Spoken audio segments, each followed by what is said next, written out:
Apple came out with their dark mode, and Windows came out, and Microsoft came out with their dark mode, and as you know, there's a reason for that. The high contrast is a lot easier on the eyes, and anything that's looked at is going to be easier to use, and things that are easier to use are things that are going to be more valuable. So it's my pleasure to be able to just walk you through the changes in the Sapphire user interface today. So let's log right in and do that. And while Eric's logging in, we will field your questions throughout the demonstration today. So if you do have questions as we go, feel free to use that Q&A panel in the GoToWebinar pane, and I'll get those questions answered for you as we go. Outstanding. And here you have it. Here you have it. This is the screen that we are all most familiar with, the SLA, the single SLA pane of the user interface.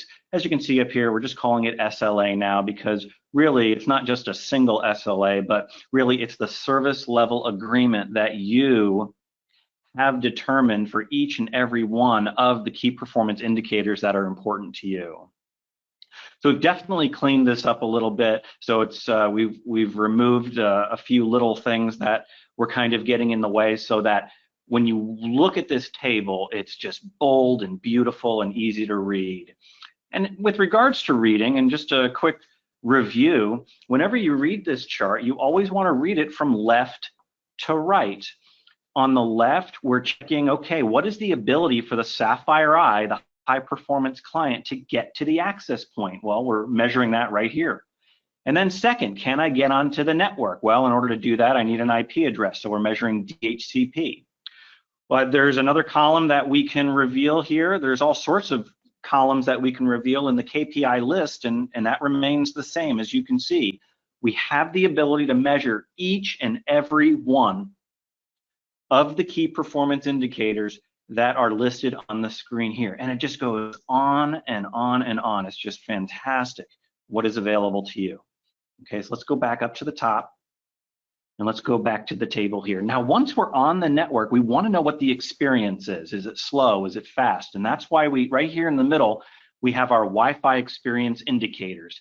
And the number one indicator for what the Wi-Fi network feels like is speed. And that's why we're using throughput right here, upload and download throughput. Okay, so I'm on the network, and now I know what it feels like. It's either slow or fast.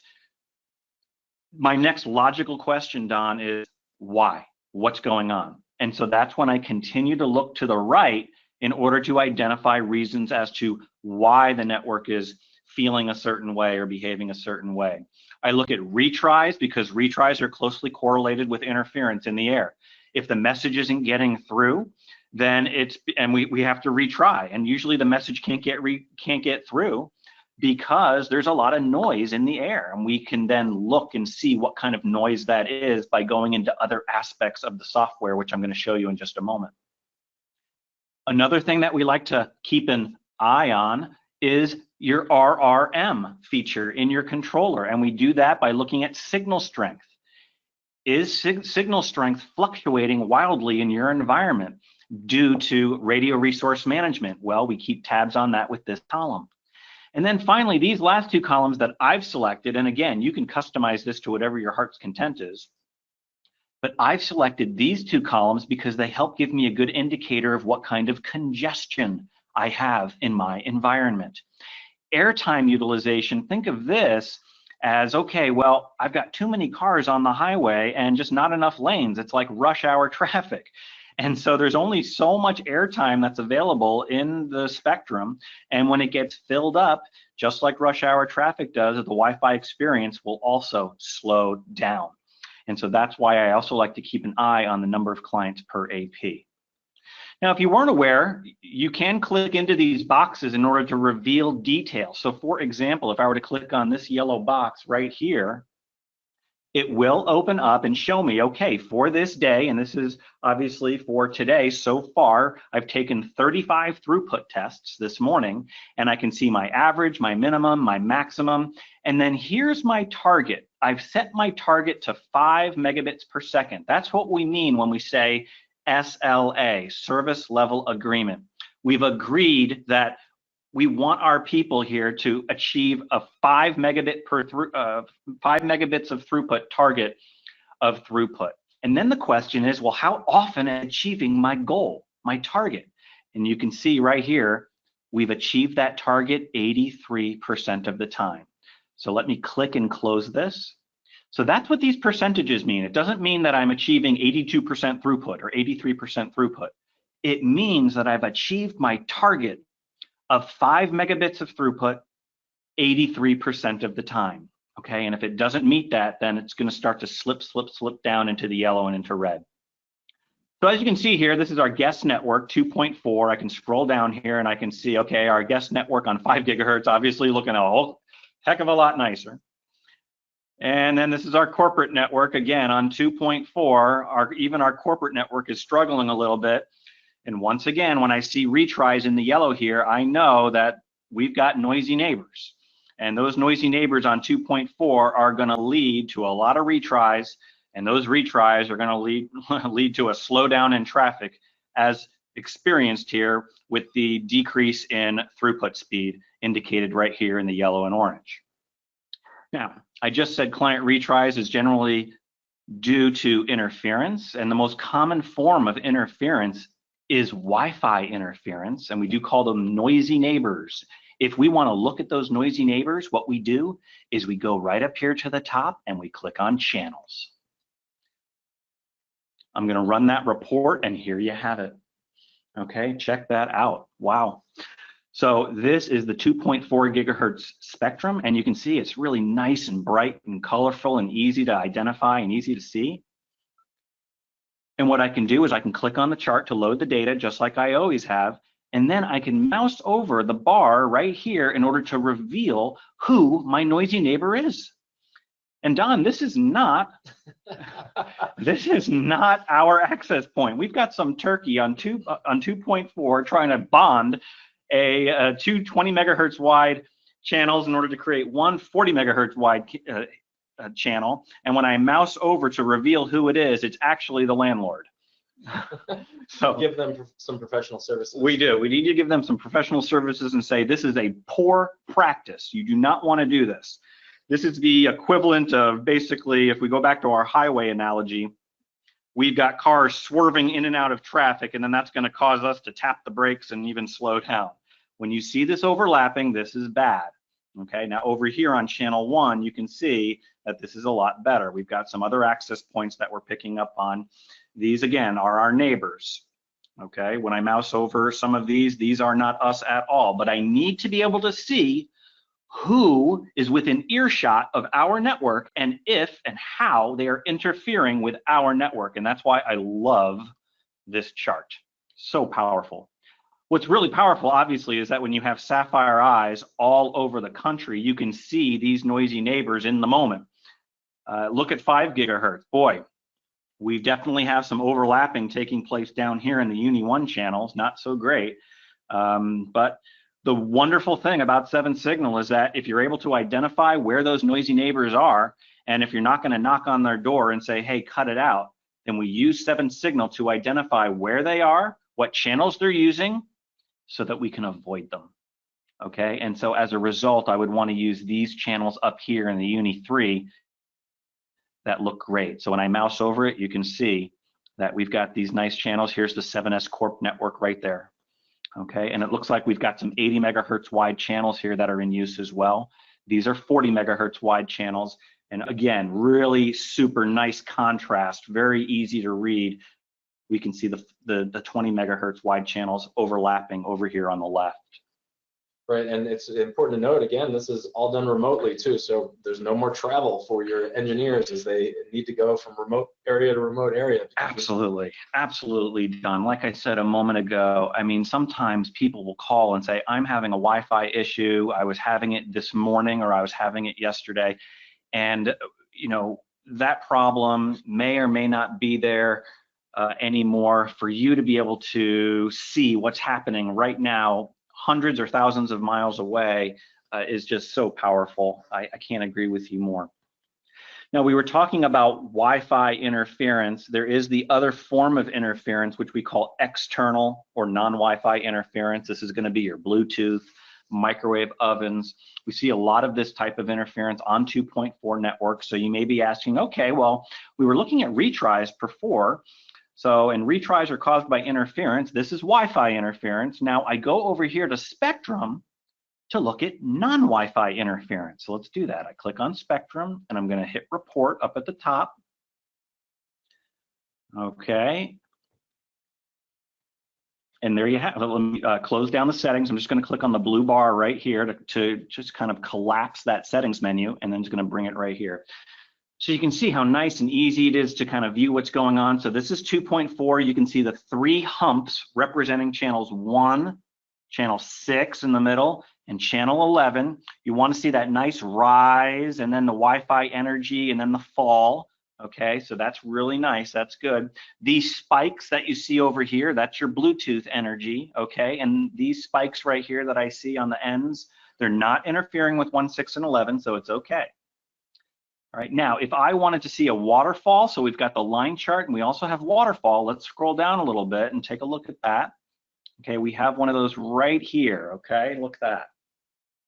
And you know what? When I run a waterfall chart, it's kind of like at the beginning of the day to the end of the day, I want to see more granularity. I'm just going to go up to the top where it says 1 week with daily averages. I'm going to do 10-minute averages so I can get some real nice granularity and detail. So let's hit the report button again. Let's let that load. And there you have it. You see, Don, how that kind of changed, and now it's really nice and granular. This is particularly important when you're trying to identify non-Wi-Fi interference. And there's 2 kinds. There's narrowband interference, which is your spiky stuff that you're going to see up and down. Here you can see there's that narrowband interference. And then there's wideband interference, which is going to cut across the spectrum. You can see that little line right there. It's kind of cutting across the spectrum. It doesn't look very severe. If it was severe, it would be pretty dark red. Okay, but here again, you can see a lot of activity on channel 6.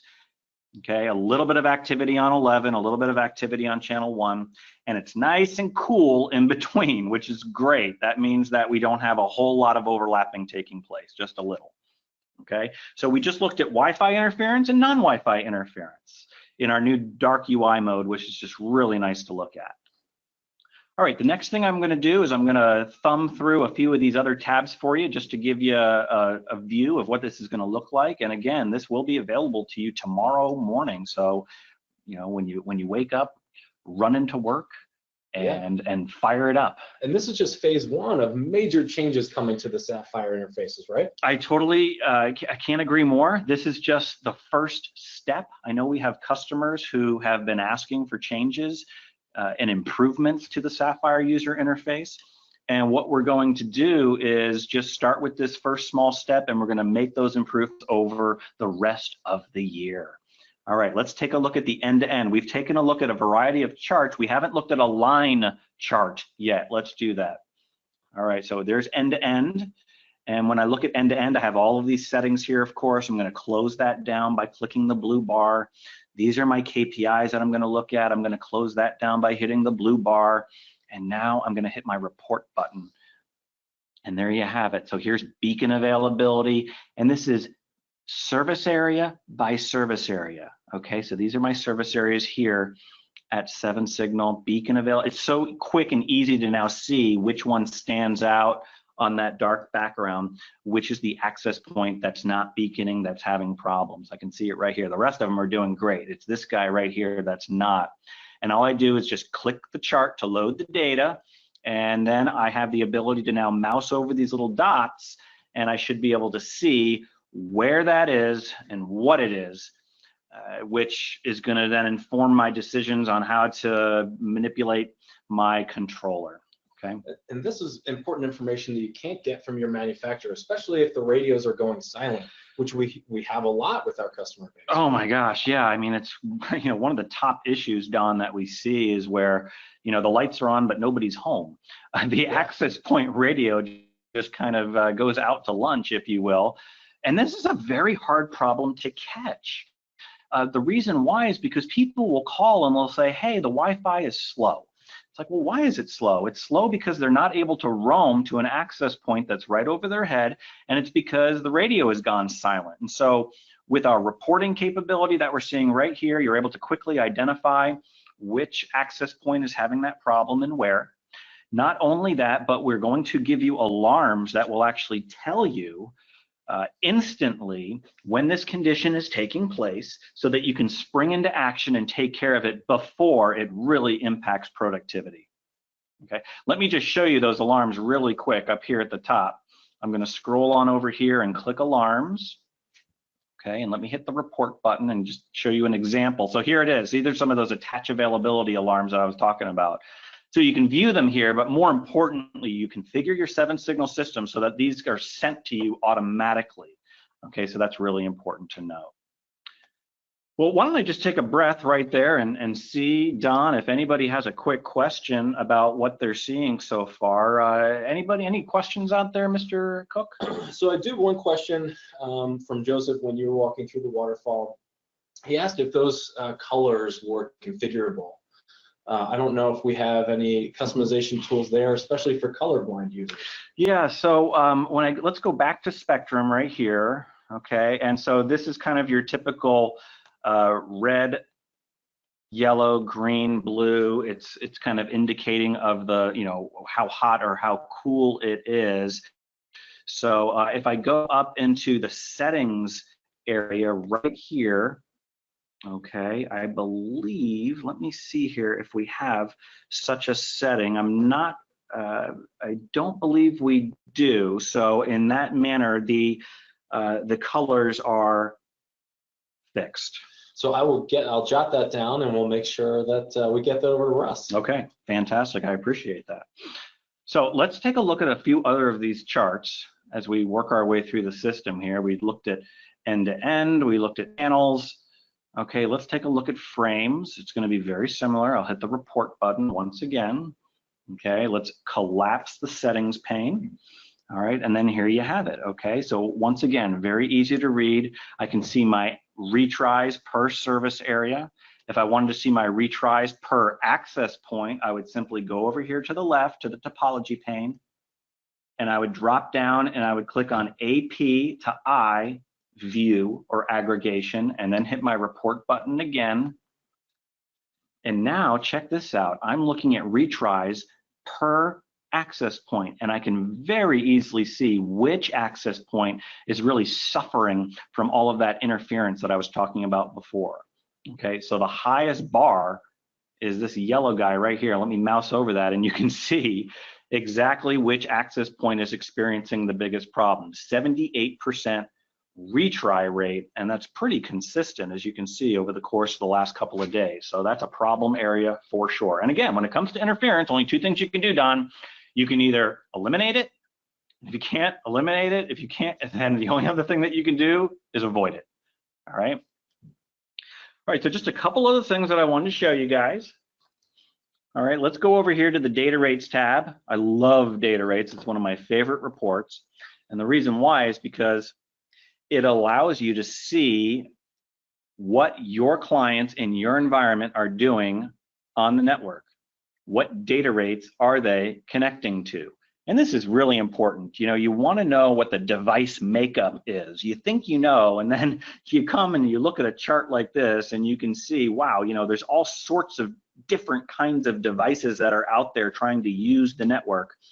You know, well, what kind of data rates are they connecting at? Let's run the report, shall we?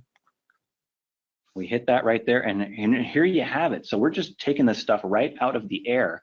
What you see on the right side of the screen are the MAC addresses of the clients that are in use. And then here are the data rates that they're connecting at. And I'm always very interested, Don, in identifying if I have devices that are connecting at low, slow data rates, because it's kind of like getting behind a slow car on the highway, you know, and you can't get around them. Right. Yeah, it's very frustrating. So when you have slow clients on your network, it really can cause an adverse effect on the overall Wi-Fi experience for all of the other people that are actually trying to use your network. So keep an eye out for those culprits. Very important. Now, in your controller, you can typically, so let me just mouse over the data here on this access point. I can see, okay, if I want to know who this turquoise guy is. I can mouse over it. There's the MAC address. I can look up that MAC address in my controller and many times find out who they are if in fact it's a corporate device.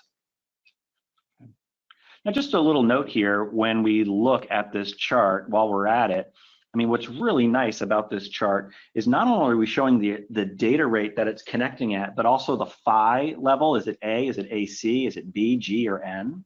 We're showing you the width of the channel that they're on, 20, as you can see right there. And then we're also showing you how many streams they're using in order to, in their connection. So it says spatial stream 1. So a single stream is being used here as part of this connection. Okay.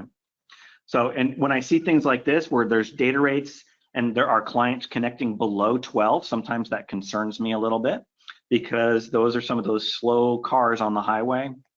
And again, I have the simple ability of just clicking the chart to load the data.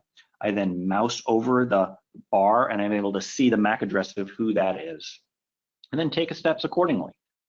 Okay. So John, what we did is we just took a nice little tour of the system here. Okay, let's go back up to the top. You know, you've got, these are all gonna look the same to you pretty much. All right, and you're gonna be able to take a look at these things. Now the date and all of these settings, some of them moved over to the right a little bit, nothing to be alarmed about. I think you'll find it's a little bit easier to use as a result. And then over here on the left, we've got the topology, and it should be very similar to what you're used to. For instance, if I just want to take a look at 2.4, I would click 2.4, hit my report button again, and I would be able to see, okay, I'm just looking at devices connecting on 2.4. Look at this. This is a 2.4 only device. I'm telling you that right now, because he's spending 100% of his time on 2.4, whereas these other ones may not be so much. This is pretty interesting. So many interesting things, and it is important that it really, in my opinion, all starts with the single SLA chart right here. You run this report, you read it from left to right, and you are able to really understand the story. Can I get to my access point? Can I get onto my network? Great. Now what? What's the experience? Is it slow? Is it fast? And if it's slow, if it's painful, I want to know why. I just continue to read. Is it because of interference?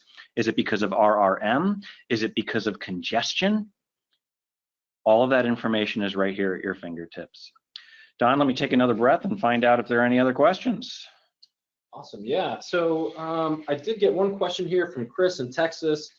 How many access points can Sapphire Eye monitor at a time? Oh, sure, absolutely. So it's really based upon signal strength. So one of our Sapphire Eyes does have a high gain antenna, and as a result, it's able to hear access points pretty far away at a good signal strength, good being -65 or better.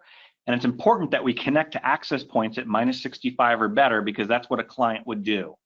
All right, we can hear access points at -70 or -75, but a client wouldn't connect to them like that. That's not appropriate to then measure what the experience is accordingly. So generally speaking, what we're able to do is see or hear actually 4 to 6 access points at -65 dBm or better. So really nice coverage. One Sapphire Eye can actually hear what's going on in a very large area. And depending upon how dense your environment is with 5 gigahertz small cells, that number could be closer to 6 or 7 access points per Sapphire Eye.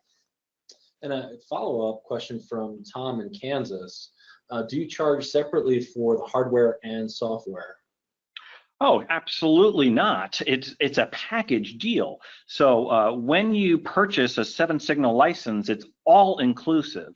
So you buy the unit with the license all at once, one price, and then that's going to include your technical support. It's going to include any enhancements or improvements that come out during the course of your subscription length, whether it be 1 year or 3 years. So for example, the improvements that we're making to the interface right here, that's included in your subscription. So one price for everything. Thank you, Eric. I don't see any other questions coming through in the panel. Was there anything else that we wanted to cover today? Well, I mean, I just wanted to make the statement that this is truly just the beginning. There's more to come, so stick around. If you have any questions, by all means, you can email support@7signal.com or your sales director in order to learn more. So Don, I just want to thank you for this opportunity to share with our customers and others around the world what's new, what we're up to. I mean, it really is just getting better all the time. It absolutely is. And maybe a quick plug for info.7signal.com where they can access all this information. Sure, you go to info.7signal.com and we've just got a wealth of knowledge and information, a virtual cornucopia where you can learn about configuration, you can watch videos about how the system works, you can get information about capabilities. It's really a wonderful resource that we've made available for our customers, and it's actually only going to get better. We're going to, now that we have the new dark UI that we see here, we're going to produce some new training videos that showcase some of this new feature functionality. So that's very exciting as well. And I think our discussion sparked a couple more questions, so we'll field those just here real quick. Okay. Is there a best practice guide on how to deploy the sensors from Joe? A best practice guide on how to deploy the sensors. What we typically love to do is collaborate with you in the sense of give us a floor plan, show us what your facility looks like. This is usually readily available information where it's all part of the implementation process. Yeah, it is. It's part of onboarding where, you know, we're actually going to look at your floor plan where you have access points, and then we're going to work together and give you our professional opinion based upon our experience as to where our Sapphire Eyes should be located in order to give you the best coverage and the best experience and the best monitoring capability as well. So that is, you know, we got to, you know, make sure that we're not putting these things, maybe, you know, we have to identify where the stairwells are and the elevator shafts, and we'll work with you on that. So the best practice is that we work together. Yeah, and I did get some questions in here. We're going to share a copy of today's webinar. The short answer is yes, happy to do that. And I did have one last question here from Frank. When you see a client connecting at low speed, is it typically related to their wireless driver being out of date? It could be, but actually, the driver being out of date has a bigger influence on that device's ability to roam rather than the data rate that it connects to. But it is true that it could have an influence on the data rates that it connects to as well. You know, the software that's in that software drivers that controls those adapters and driver combinations, they're going to interface with your access points to negotiate the data rate. So absolutely, while certain adapter I mean, they're only capable of certain speeds. I mean, it's hardware that might only be capable of certain data rates. Okay, so that's a fact right there. Like if it's a single stream client and you know, it's only capable of 2.4 and BGN networks, then it can't go as fast as other devices. However, drivers or the software governing them can assist in increasing data rates. Right, and it could have been the new driver that messed things up too. Sometimes when we update these machines without doing the research on the front end, you know, we do make those changes incorrectly. Well, and that's why Mobileye is such a great complement to what we're looking at here today. So this is our client, the Sapphire Eye, that's doing all of this work and heavy lifting. But when we put Mobileye on your clients, on your devices, we're actually able to see how your devices are roaming or are not roaming. We're able to see what data rates they are connecting at, and we can compare that to other devices and see whether they should be connecting at lower or higher data rates accordingly. We have reports and analytics that will actually show you what are the best and worst performing adapter driver combinations on your network so that you can, again, take action accordingly and update your device population to the proper and appropriate combination that achieves the best speed. So again, we're just trying to give you unprecedented visibility into what is actually going on in a Wi-Fi network.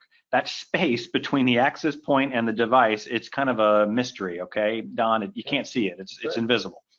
And what we do is we bring it to life, not only through the color that we see here on the screen, but we bring it to life with metrics by measuring every little aspect of the experience and of the connection.